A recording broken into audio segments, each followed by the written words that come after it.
Okay, everybody, we are live on another episode of Roads to Liberty. I am your host, Randall Parker Jr., and we have an amazing show for you today. Today is Friday, June 13th. It is the full moon. It is Friday the 13th, and we are here on a haunted, creepy-ass episode of Roads to Liberty with an amazing guest. We got Bloody the Brave here. Say hi, Bloody. What's going on, man? How you doing? Bloody the Brave. See, Yeah. we don't start out the show with any kind of corny guess or anything like that. Okay, let me give you a proper introduction. All right. I'll do my best. This guy, I can only honestly say, I've heard of your music probably the first time when I was getting into Ron Paul and everything, because you have a pretty decent YouTube presence. And I was just stumbling across videos, and I guess because of keywords or whatever, I got to some videos of yours, and it was a message, and it was a beat, and it was a track that I could get behind, and it was something cool, and it was a right place, right time. But let me keep the vibe going with that. So what this gentleman does is he keeps the truth, the message of the truth, of liberty, of freedom, of property rights, of individual liberty, and he took that into a musical monologue or a message or a journey that we could all kind of get behind and tap our feet to and put in our headphones instead of just listening to podcasts and speech all day long. This guy made some awesome hip-hop music, and tell me if I did you justice. Man, I appreciate that. Thank you very much. You did me great justice, man. Great justice. Yeah, I'm pleasure to be here. I'm down for the people, so anytime I get to hang out with the people, I'm in, man. Thank you. Dude, we're super glad to have you on the program. Just to check everybody, we got a couple viewers right now live. I'm not in the chat because when I go in the chat, it actually crashes my computer, so that's one thing I learned to avoid. We got a cool show planned. We're gonna start out the show in the beginning half of the show. We're gonna talk about Mr. Brave here, and do you go by that full name as your title walking around, or do you go by your first name? Homies and friends call me Blooded. It's Blooded the Brave. It's full moniker, but Blooded's fine. I'm full-blooded Irish, for those who didn't know. Living in the States, these states, lucky to be here like everybody else. Life's a gift, you know what I'm saying? Hey man, it's a blessing to be alive, I guess you could say, in a corny Instagram meme kind of sense. But at the same point in time, there's so much tyranny, and there's so much injustice in the world that if it weren't for mouthpieces like yourself, and I guess myself now that I have this platform, we would be surrounded by more people in the dark. So I thank you for making some noise with your music and letting people know that the world isn't all sunshine and rainbows, unfortunately, and there's some truths that have to be told, right? For sure, man. All we have are each other and each other's own individual voice and their own perspective on the world, and everyone can see what's going on in the world, so it's great to see people from all walks of life, you know, voicing their opinion and just caring about what's going on, because it's right in everybody's face. Right. You know what it is? It's crazy because when the wool's been pulled over your eyes so close, it's in your face, but your blinders are on closer to your face, you know? Yeah. Which I want to get into all the political stuff in a second, but I want to just kind of start out with you as an artist and a musician. Blooded the Brave, what is the inspiration for the name, and what is the meaning behind it? Blooded the Brave, I'm full-blooded Irish, like I said. People might have known me as full-blooded. That was my name for a while, full-blooded, because I'm full-blooded Irish. But I got hit with some papers when I tried to take this to the level it's at now and make it official. So I had to switch the name up. There's an old school MC still out there with that name, and I needed to separate myself. And it's for the brave. It's for the people who have the guts to take a stand, to walk out to that ledge, to the unknown. And everyone has that inside of them. So I try and make my music a message for everyone. I don't want to alienate anybody, because all we got are each other. I've been doing this for 10 years, and I've been blessed to know a lot of dope MCs and great people who are on the great path that I'm on, and I've teamed up with a lot of good people. And music spoke to me at a young age. My older brother was in a metal band for 15 years. This has just basically been my life, hip-hop, since I was a kid. My mom and dad, thank God, never, judged anybody and let us be who we wanted to be. like I said, my brother was in a metal band for 15 years at our house. So when I was doing what I was doing, no one judged me or had a problem with it, and I've just been obsessed with and living in the hip hop community for a long time. That's pretty unheard of to have anybody's parents let their kids do a metal band for 15 years. I don't even know about 15 minutes in some houses. And then let alone a rapper in the studio downstairs. So no, they're really cool. We're all adopted, so that's why I'm full-blooded Irish. My older brother, who's in that band, is full-blooded German. My sister as well, and then my mom got a gift when we didn't even think it would happen. She had my younger brother, and that was just a gift to all of us. So 3 adopted kids and my younger brother, and I'm lucky to be here. You know what I'm saying? Well, I think it definitely probably gave you an amazing perspective, because with your one brother doing, music in a different variety, and then you doing music and having all that being accepted under one roof, I think that probably maybe speaks to part of your identity. You know what I'm saying? Mm-hmm. Possibly. For sure, man. For sure. And it was great because growing up, we never wanted to leave anybody out, and we never judged anybody. And I have friends from all walks of life, and I still try and do that with my music. Because really, man, it's on all of us, and I actually believe in people, unlike some, but I can see why they don't, but I do. I believe in people. I want to get into that, the pessimistic versus the optimistic view. I personally try to stay optimistic as well, despite sometimes there's evidence to feel otherwise.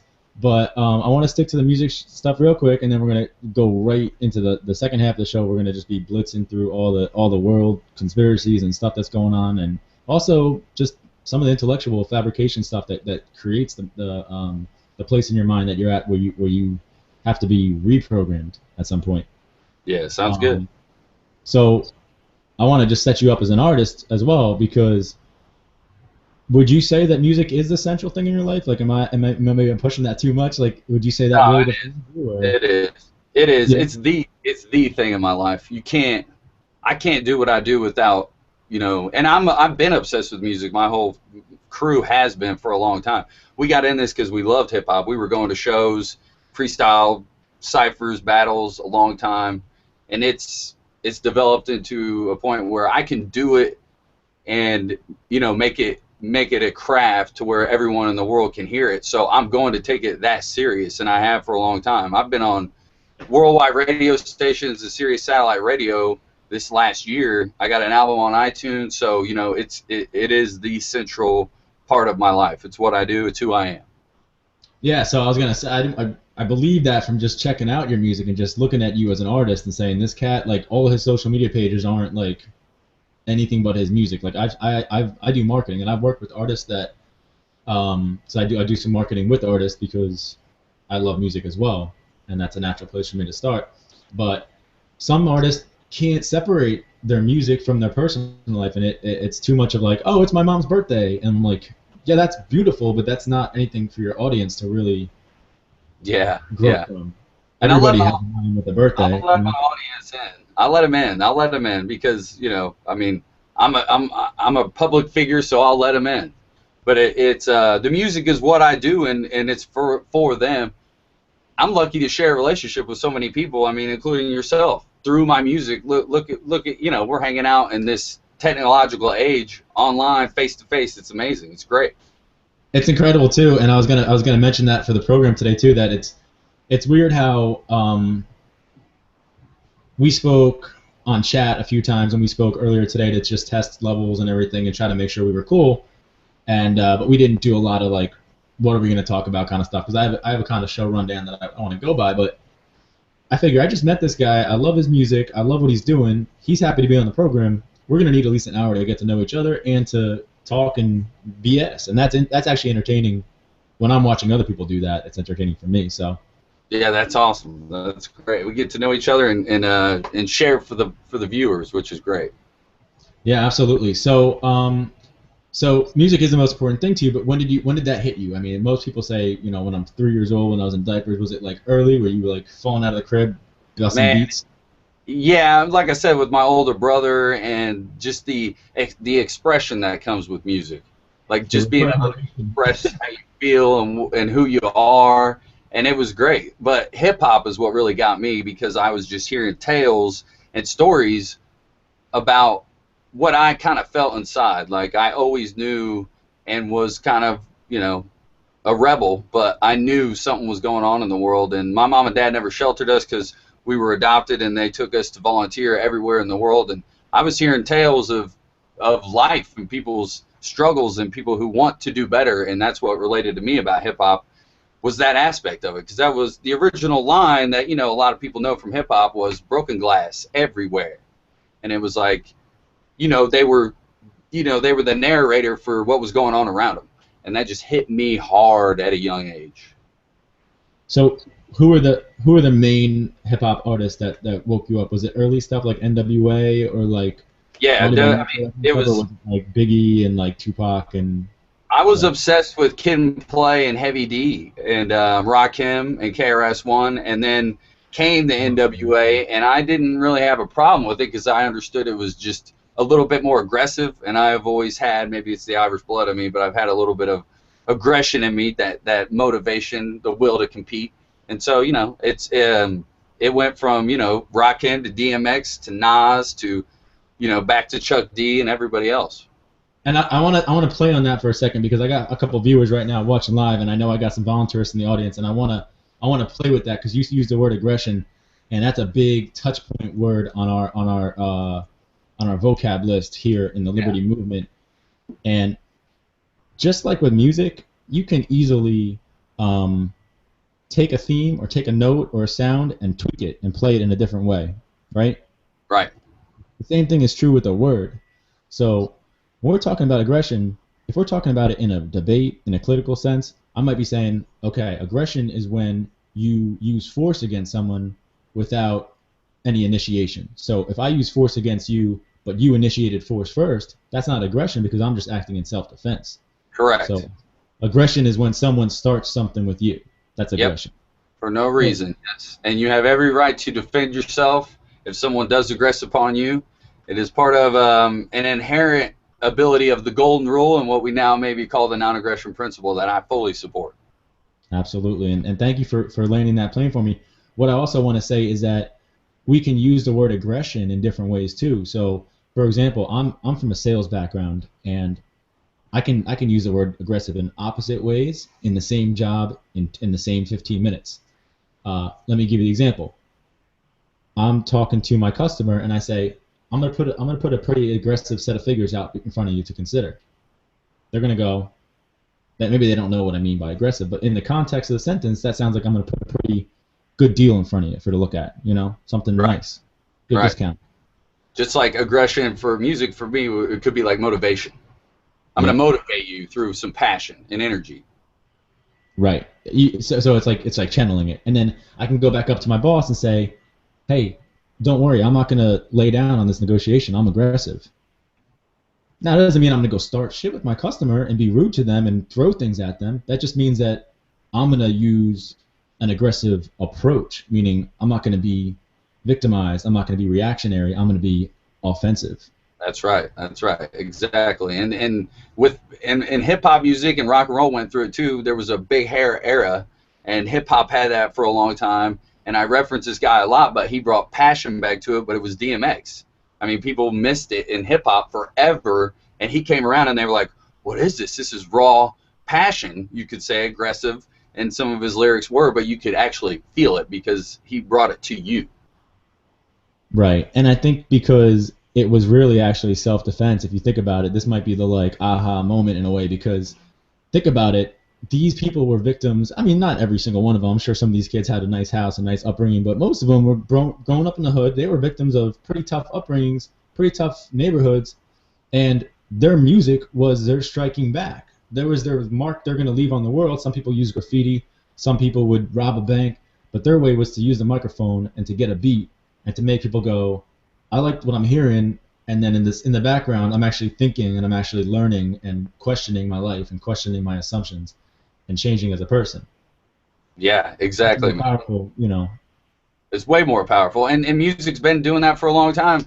We don't know, but we can only imagine, and some people lived through it. In the 60s of rock and roll, that was their weapon, was music. And in some countries, music sparked revolutions and changed the world. It happens, and people feel it.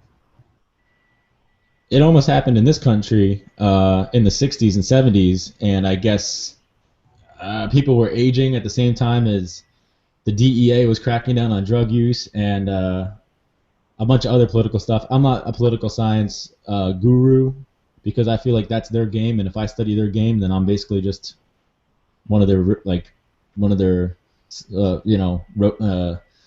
groupies. That's the word I'm looking for. I like that. I like it. I like it. I'd rather history's important, but the political science side of it, and people could study what they want, but I'm not going to study rulers fighting each other for power positions. That's just me. And that's the thing. I'm not saying that I'm ignorant. I'm not saying I don't know what the major wars of the world were. I'm not saying that I don't understand,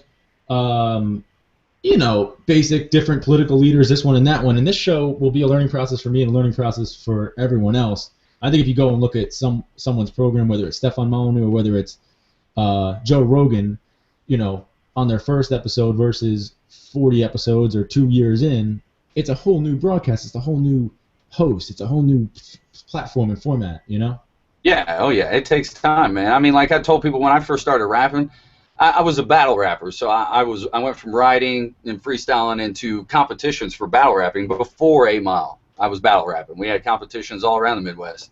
But I tell people I'd set my timer for 4 hours a day, and I trained because you can hear the difference from when I did it then in 2001 to now. And it takes time and work, and you could definitely tell. But that work is what it's all about. People who are willing to put in the work for what they love. Yeah, and speaking of which, I want to give a shout out to Michael Shanklin again, because I'm going to probably shout him out probably every show for the first, a couple of years I have this. But you talk about dedication, you talk about going and doing the extra work. Excuse me.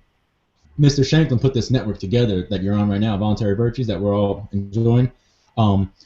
He had one show, and he said, I'm going to expand this and invite 50 to 100 people or 200 people, as many as we could fit under this tent. So it's pretty awesome. Like you said, you can take your passion, you can, just like a microphone, you could just amplify it out into the world and start to reach more people like we're all doing, Yeah, heck yeah. And salute to him for making this happen, and it's happening everywhere. People are giving platforms to people's voices everywhere. Right. It's pretty crazy too, because I start to look at Google as almost like part of the mothership, part of the dark star. But they always had that saying at their company that went, "Don't be evil." And now they're doing some stuff to fight back against the government. Supposedly, doing stuff to fight back against the government, prying into your data and giving you more means to keep your data secure.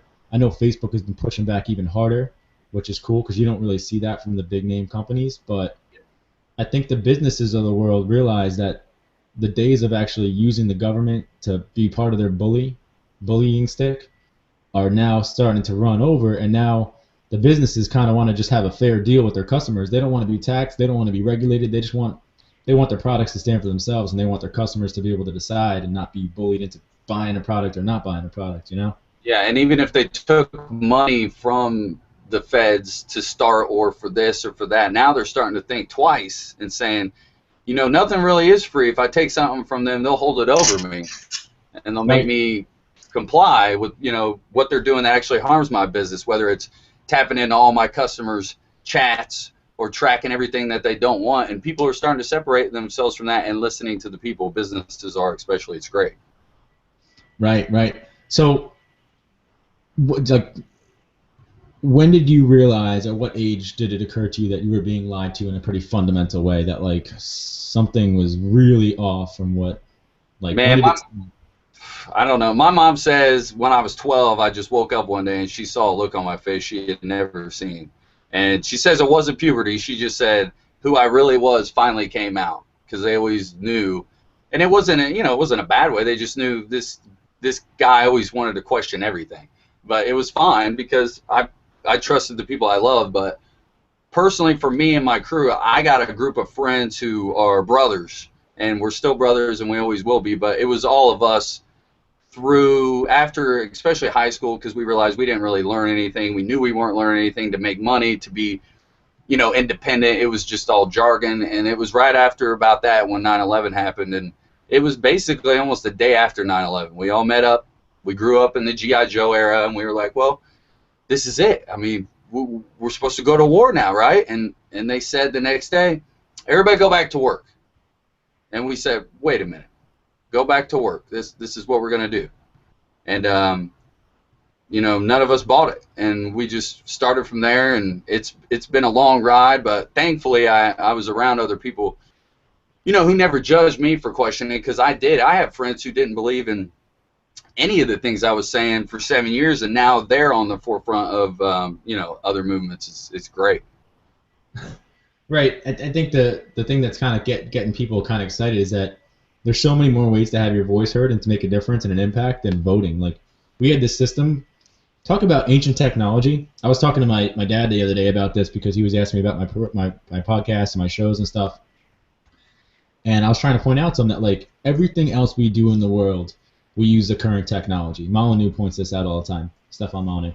Everything we do in the world, like, we don't see anybody getting out of a cab with a 1987 cell phone like, hey, bro, what's up, man? Yeah, oh, let me just call. I got a flash. I can't see who it is, but let me just see who it is. Like, no one uses technology from 30 years ago, but we're using the social apparatus that we designed 300 years ago. Why would we do that? That makes no sense. We have a better feedback cycle built now. We have the internet. We have ways to communicate with everyone on a rapid, everyday basis and ask them what their preferences are.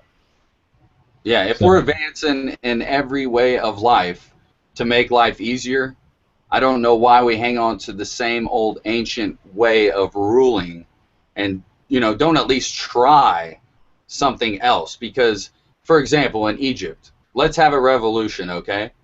All right, well, what are you going to do right after the revolution? Replace it with the same thing you had, a government. That's not going to solve the problem. Right. Replacing it with the same thing, it's time for everyone to, give something else a try, which would be, enabling each other and people, and see what happens, because we don't know what it would be like because we've never had it. It's been a long time, and probably never have the people actually been in charge of their own existence. It's cool though because it's happening now. People know anything's possible, and if we don't try, we'll never know. And it's time to put your faith in your fellow man and not some guy with who's going to act on force in the name of the state. Yeah, and I want to riff on that too because, like, we're about to go into another election cycle. You know what I mean? In a few months or whatever. I mean, we're in it, but I don't really care. Like, when I say we, I don't even mean the colloquial we. I mean the we in the sense of all the statists, everybody in the country, the fury, the TV news cycles, the commercial breaks where this one's on the trail. Blah, blah, blah.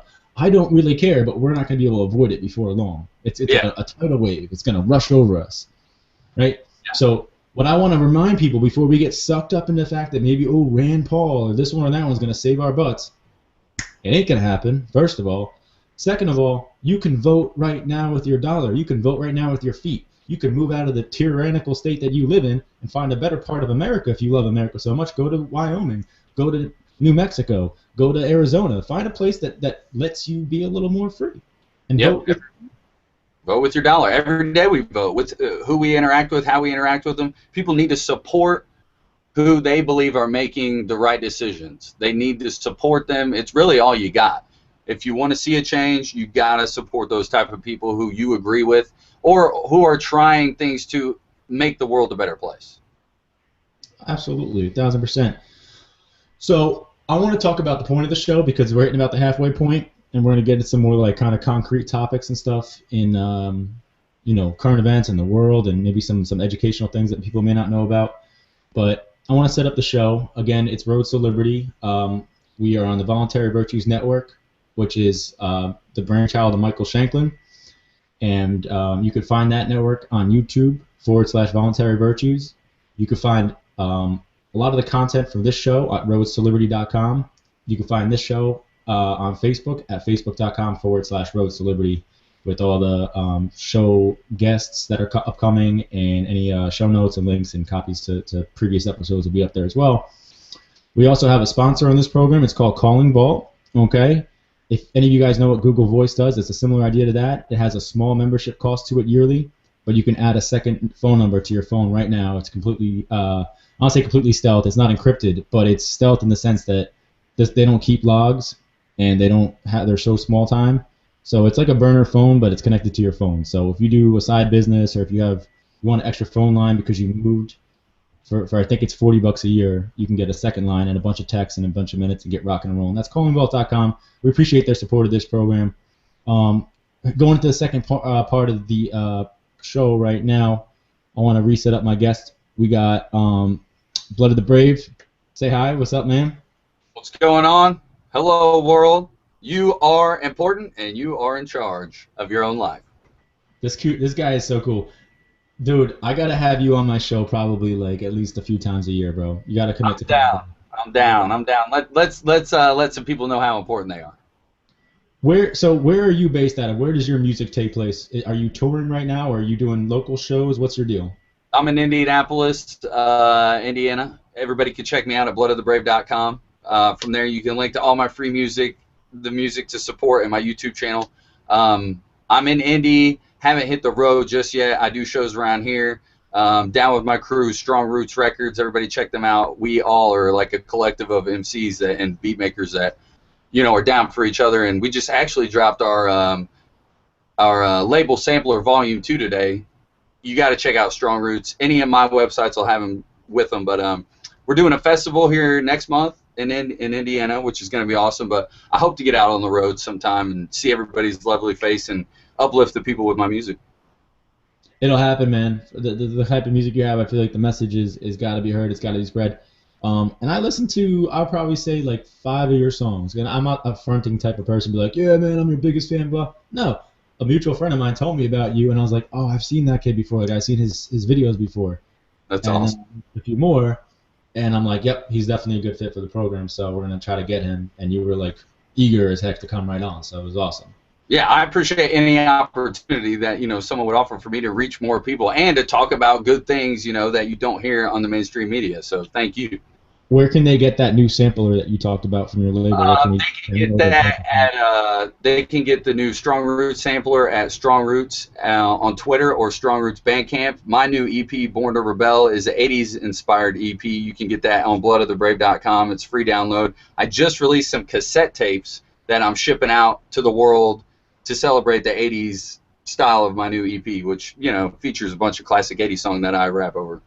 As a marketing guy, I love that, man. That's classic. And actually, a lot of labels still put out cassettes. It's a little known fact. A lot of labels are still putting out cassettes as a collector item. If you're willing to buy the vinyl and you're willing to buy the CD and you're willing to buy the T-shirt and you want to spend more money because you love the artist, you're going to buy the corny little cassette and put it on your shelf. That's right. It doesn't fit any better with anything other than an 80s inspired EP, because I'm rapping over Don Henley, I'm rapping over Peter Gabriel, I'm rapping over Everybody Wants to Rule the World, Tears for Fears, so it's perfect for it. That's awesome. That's awesome. All right, so I pitch my sponsors. I pitch Mike Shanklin. We let you do your plugs. The point of this show, Roads to Liberty, is to detail the path that everyone takes, okay? You might be in my audience right now watching this program going, I don't know what he's talking about. You're probably on the beginning of the road. You probably just got out of your car or got in your car and pulled onto the on-ramp of the highway, and you're starting to travel down the road. That's great. Stay in your car. Don't jump out while it's moving. Follow safety rules, and you're going to get to the destination you're trying to go to. Some people are almost there. It's not really a destination as much as it's a journey, but some people have been on the road for so long that they've kind of almost seen all the twists and turns it has. They've been up and down the road and back, and they're still looking for more clues and more information. So this show is about that process. It's about taking people from where they're in the cave, the Platonic cave with the blindfolders on, where they're staring at the fire, to where they come out and they see the sky and the stars, and they realize how big the world is, and they realize how ignorant they were in that cave and how blind they were to the world. And instead of being afraid and going back in and painting on the wall, like they can say that they might be inspired, they go out into the world and they paint all over the world, and they make music and they make a craft. So that's what the show's about. It's about inspiring you to take what you learn on the road and take it out there into the world, inspire others to be free, non-aggressive, and voluntarist individuals in their life. I love it. It's a great message. Cool, man. I want to make sure I plug the show every time too. And it's great, but that's what life is. I mean, they hold us back through so many, people just want to fear everything. There's so many things to fear, but fear itself is what everyone is kept in a cage by, and it's an invisible cage and they can't see. But it's time that they start trusting in each other and their own self and going for it, because no one's going to hold you back except yourself. And you'd be surprised how many people will help you along the way if you take those steps on your own. People are attracted to that. They like it. Absolutely, absolutely. Yeah, it's super empowering when you recognize in your life that you're actually the one driving the boat. You're actually the one steering the ship, and you're the one that can affect great success for yourself or terrible failure. And if you're really smart, you can take your terrible failures and turn them into even bigger successes by finding the one thing that caused you to fail. By fixing that, your success engine will go on overdrive, because that was like the stick in the gear. That's so right. You get open-minded and you see that a failure is an opportunity, the whole world starts to really blossom as just one beautiful thing. You know what I mean? Yeah. Yep, it's amazing. And you don't find out what was clogging the gear until you go out and risk it and find those mistakes and fail. Because Right. as I was saying in the promo for my music video, Go and Get It, you never fail if you never quit. You don't. You will not fail if you just keep going. It won't happen. There's no such thing as failure if you are consistently going after it. It's not going to happen. Let's do a check. It's 8:32 p.m. on the East Coast of the occupied states of America, and I want to check and see with our guest, Mr. Blood. Is there anything you can think of in human relations that has to be aggressive or violent, or can you think of an action that needs to have been taken, or historically or today? One action that we need to do, this one violent thing where we aggress upon people and we don't give them a choice. Like, what would that be for you? I don't see a reason unless someone has aggressed upon you and put yourself in danger. I don't see how any aggression is justified unless someone has put you or your loved ones in danger. So we have Blood of the Brave here verifying that, at least between him and myself, voluntarism is still the proper way to conduct oneself. It's the moral way to be, right? We're on the same page? Yes, sir. Good. Okay, so I don't know about the chat, but you guys can leave your responses. Hopefully you're a voluntarist, and if not, you're Googling voluntarism and finding out what it means to not be aggressive and to not initiate aggression on people, whether it be property or person or, well, property and person pretty much covers it. Property pretty much covers it. Peace is more profitable for everybody. It's cheaper. Yeah, win-win negotiation. When you can find out what works best for both parties involved, and there's no loser in the arrangement, you create more utility and you create more equity in the world. You know, that's how you have savings and wealth, is because beautiful things are made and they're not destroyed. In war and in government, we create and we destroy, and we create and we destroy, and the purpose of the creation is so that we have some thing to destroy, so that we can hire people to destroy as well. And we're just paying for a cycle of meaningless destruction and creation, bombs and blowing up buildings in other countries, and then paying companies to go over there and rebuild those countries. We're stuck in a cycle. It's vicious and repeats, but it ain't over yet. There is a chance for peace. Is that a line, bro? You dropping a verse on me? Yeah, man. I mean, they're everywhere. Yeah, that's me and Richard Cook. He produced my album 1984. It's available for free download. His tag at Twitter is @WormMusic. But me and Richard Cook have about 5 songs that are coming out that should shock the world, and everyone will love them. This dude is a highly talented producer that I'm lucky to work with. That's awesome. I'm excited. I want to be on the first email list for when that comes out, or if it comes out early, I want to see and hear it. But when is that going to drop? Do you have a date? We're going to drop them over the slew of the next couple months before my next album comes out. But like I said, Born to Rebel is out and 1984 is out. People can download them for free at bloodofthebrave.com.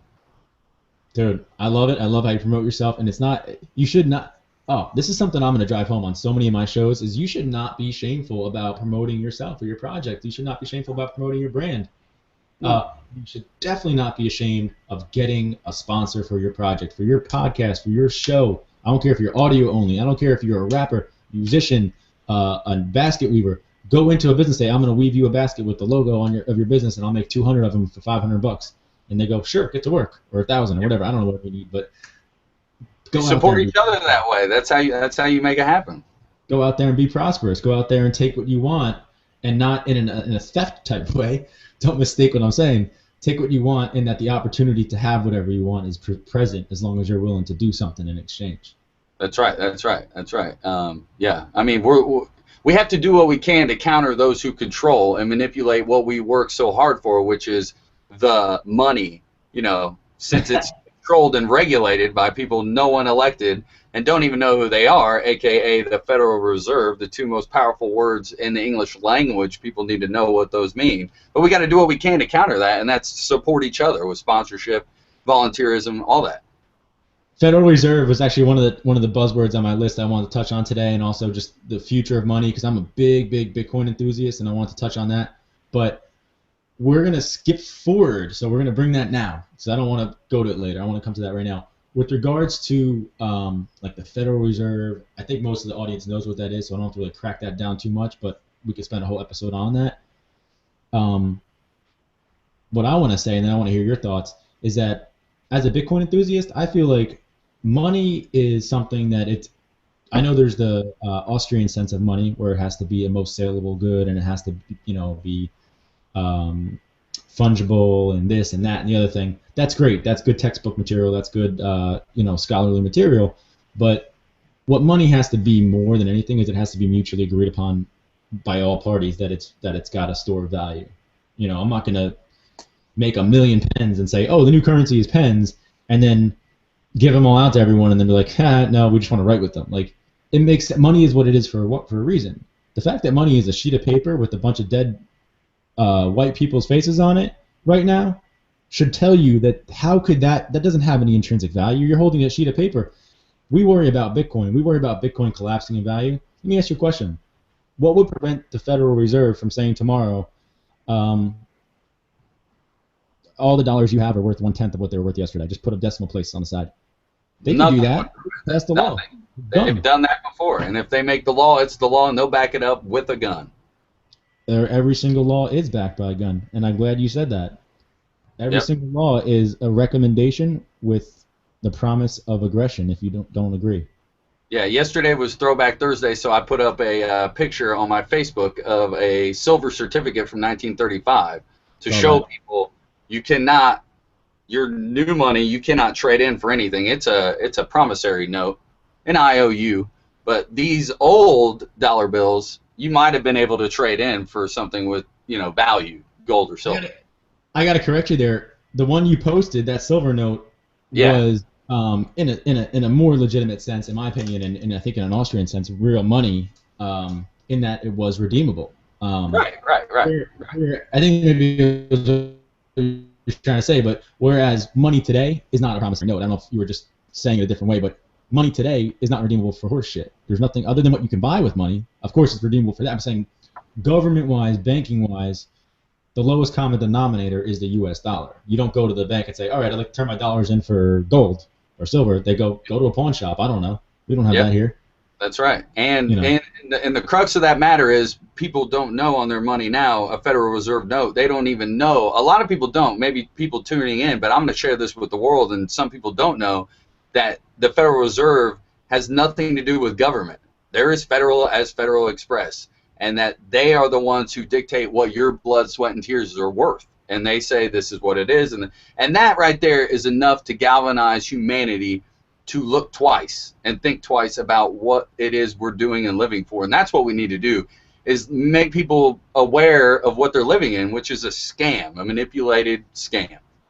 And that's not cool. Right. It's not fair. I won't put up with it.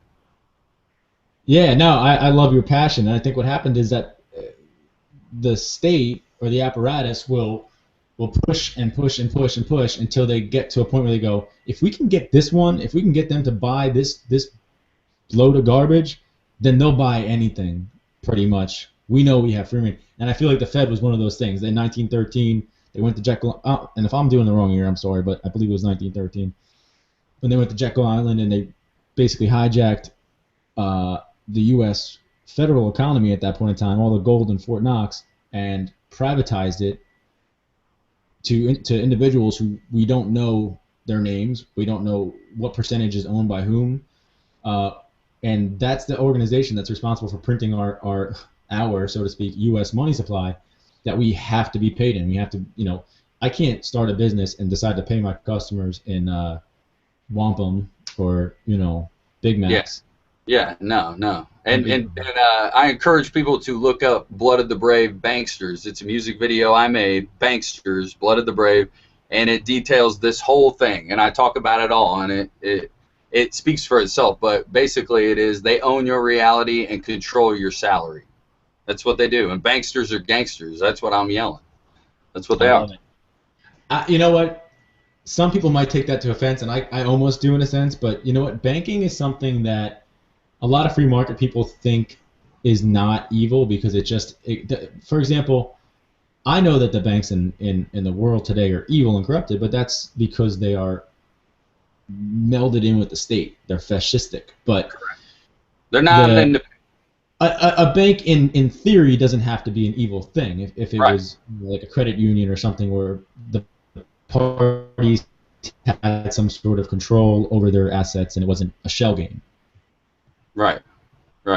Would you agree?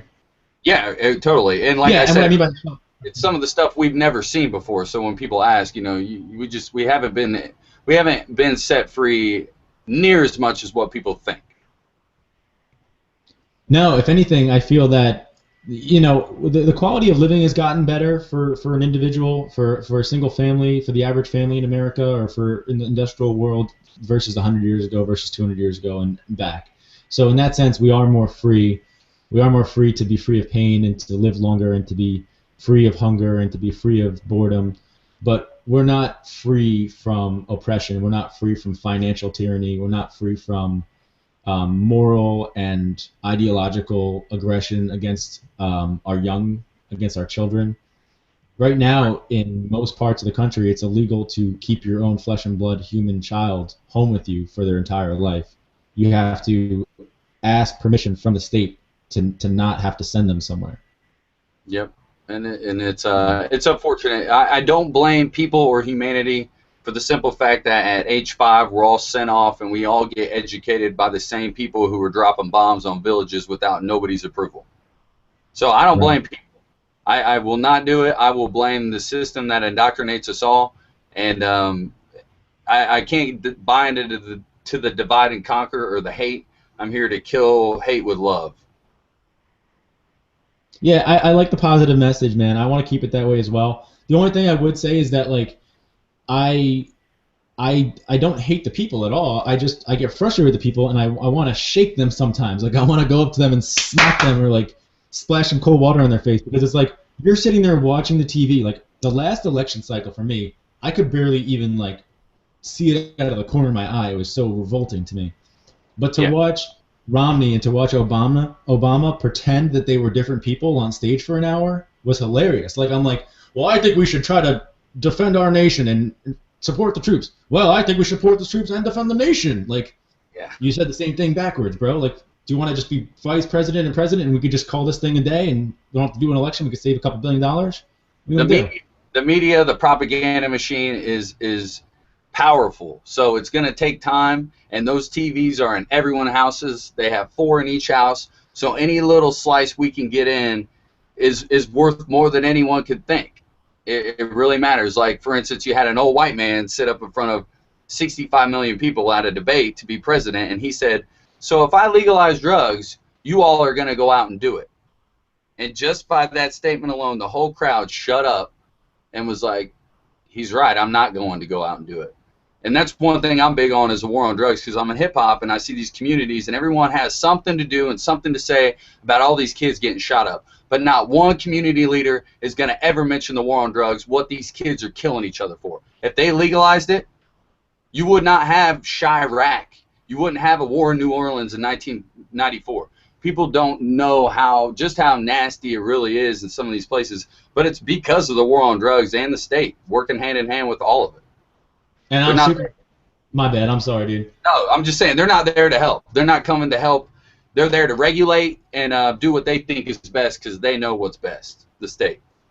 Well, if they didn't know what was best, what the hell could we be doing picking them to run our lives? I mean, certainly we don't know what's best, but obviously since we vote, we know good enough to pick the people that should run our lives, and then they know best. You know, this is a logical way to do things, certainly, right?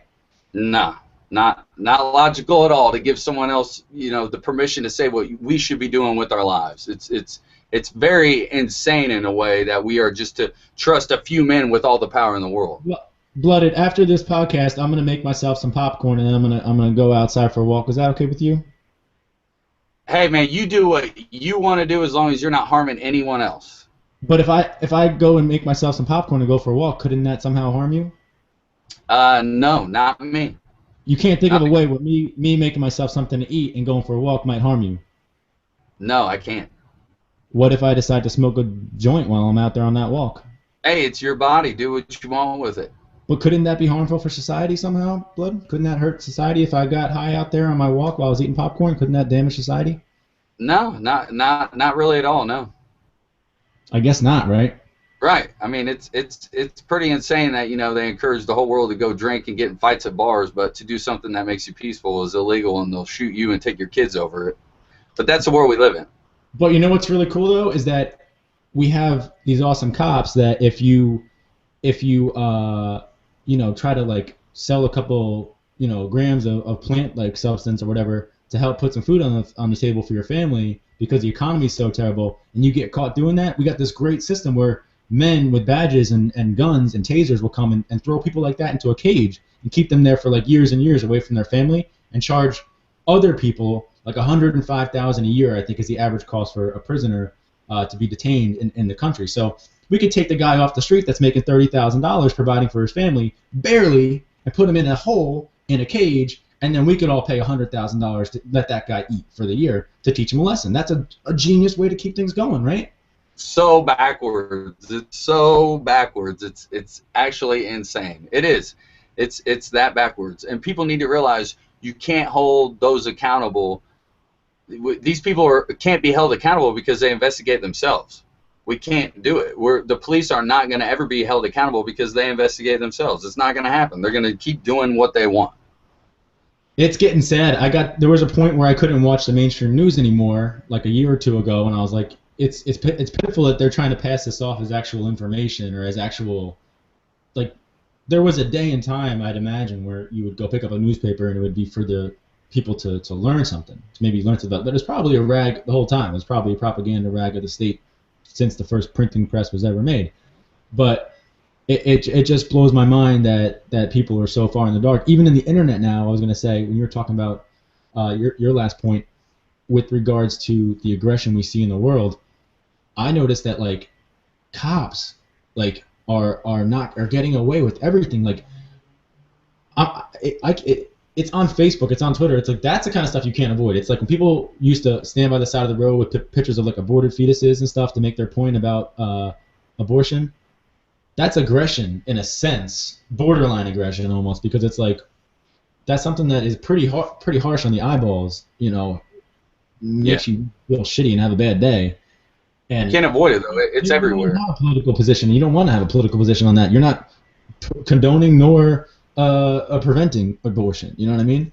But right. with the internet, you got people posting because they're trying to get the word out, and they're doing it for the right reason. And I want them to post, but they're posting stories about how a cop tased a 13-year-old kid, or how a cop, 3 cops beat an elderly man who was having a seizure to his death. Like, I know that I subscribe to a lot of news feeds that are looking for the dirtiest of the dirt, but the fact that there's more than 1 or 2 things like that a year happening in America, people got to look at themselves and look at their neighbors and say, who are the cops in my town? What are the records?